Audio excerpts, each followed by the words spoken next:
የነቢያችን ውዱእና የዑለማዎቹ ውዱእ ልንገራችሁና በዛ ተከተላችሁ አድርጉ أكثر الناس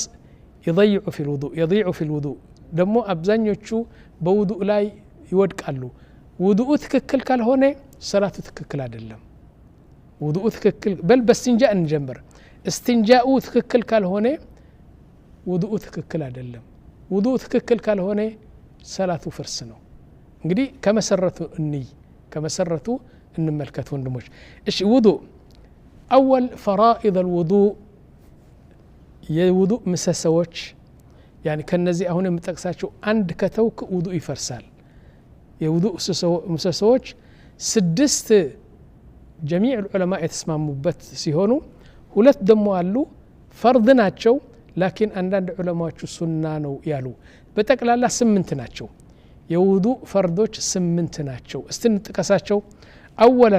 اولا الركن الاول النيه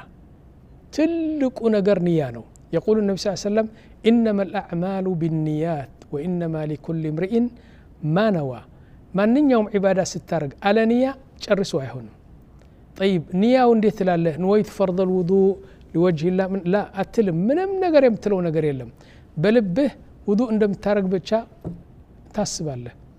ተራ መታጠብ ሳይሆን ይህ ውዱእ ነው ብለህ ንያ ታረጋለህ ይህ አንደኛው ነው ሁለተኛ غسل الوجه ከዚህ ከጠጉር ከሚበቅልበት ጀምሮ እስከዚህ በጎን ደሞ ከጀራው ጎን እስከ ጀራው ጎን እንደዚህ በሙሉ ውሃ እንዲቀምስ ያስፈልጋል ሶስተኛ غسل اليدين الى المرفقين ውሃ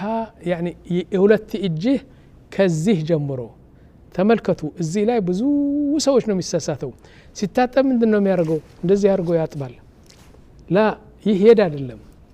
ይህ ወድ አይደለም የድ የሚባለው ከዚህ ነው የሚጀምረው طيب መጀመሪያ ከሁለት እጅ ተታጠብ ያለው ይህ አይታሰብም ይህ ሱና ነው ባትታጠብም ላኪን አሁን እጅ ስታጠብ ከዚህ ነው የምትጀምረው በሙሉ ውሃ መቅመስ አለበት እስከዚህ ድረስ ይህ ከእንትኑ ኤልቦው ላይ ትንሽ ከፍ ብለ በሙሉ እስከዚህ ድረስ አሁን ውዱእ ሲያደርጉ እዩት ሰዎቹ እንደዚህ ነው የሚያደርጉት ይሄን አይነኩትም ይህ ሶስተኛ ነው አራተኛ المسح على الرأسين على الرأس ولا تراس يلنم غسل اليدين الى المرفقين مسح الرأس يعني የራስን ጸጉር ማበስ እንዴት ነው የምታብሰው እዚህ ደግሞ ብዙ ነገር ነው የምታየው አንዳንዱ እንደዚህ ያደርጋል አንዳንዱ እንደዚህ ያደርጋል አንዳንዱ እንደዚህ ያደርጎ እንደዚህ ያደርጋል የማታየው ነገር የለም ትክክለኛው ግን ውሃ ታረግና ራስን በሙሉ አበስ እስከ መጨረሻ ከዛ ተመልሰዋለህ ይህ ነው መስህ የሚባለው ነቢያችን ያደርጉት የነበረ መስህ ይህ ነው ከፊት ወደ ኋላ እንደገና ከኋላ ወደ ፊት በሙሉ ራስህ መስህ ታረጋለህ እሺ ይህ አራተኛ ነው አምስተኛው غسل الرجلين ሁለት እግርህ ማጠብ እሺ ማጠብ እስከ ቁርጭምጭሚት ጋር ያቺ ሁለት አጥንት ያሉ ከዛ ከፍ ብለህ ታጥበዋለህ እንደዚህ አድርገህ ውሃ ብቻ አታፈስበት ላ ታጥበዋለህ 5 አይደለም ስድስተኛው ተርቲብ ምን ማለት ነው ቅድመ ተከተል በራስህ እንዳትጀምር ወይም በእግርህ እንዳትጀምር ወይም በእጅህ እንዳትጀምር በራስ በወጅህ ትጀምራለህ ወደ እጅህ ትሄዳለህ ወደ መስህ ትሄዳለህ ወደ ርጅልህ ከየት ነው የመጣ ነው يقول النبي صلى الله عليه وسلم ابدأوا بما بدأ الله به الله بجمروا جمراتشو الله بجرسوا جرسوا طيب الله من عليه قال سبحانه وتعالى يا أيها الذين آمنوا إذا قمتم إلى الصلاة فاغسلوا وجوهكم وأيديكم إلى المرافق وامسحوا برؤوسكم وأرجلكم إلى الكعبين يهن أينت كلمة تكتل يعني فرض نو ركن نو مسسونو يوضوء مسسونو الشي كذب هلا النزي سدس بمولوت علماء شو يتسمعوا ነው ሁለት አሉ برضو فرض ናቸው ላኪን አንዳንድ ዑለማዎቹ ሱና ነው ያሉት አሉ እስቲ እንደ ፈርድ እንወሰዳቸው ምን ናቸው እነሱ አደልክ አላህ እኮ اغسلون ያለ ውሃ አቅምሱት አይደለም ያለው እጠቡት ማጠብ ደግሞ እኛ የምናውቀው እንደዚህ ያደረከ ማጠብ ነው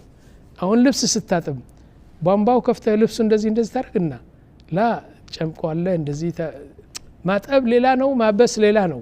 ስለዚህ አደልክ ይሉታል ምን ነው ደልክ ይሰባተኛ ነው ደልክ ማለት ውሃ ያፈሰስክ እንደዚህ አድርገህ ሰውነትን ማሸት ደልክ ይባላል ይህም ፈርድ ነው نعم አንዳንድ ዑለማዎች ሱና ነው አሉ ስምንተኛው አልሙዋላት ሙዋላት ማለት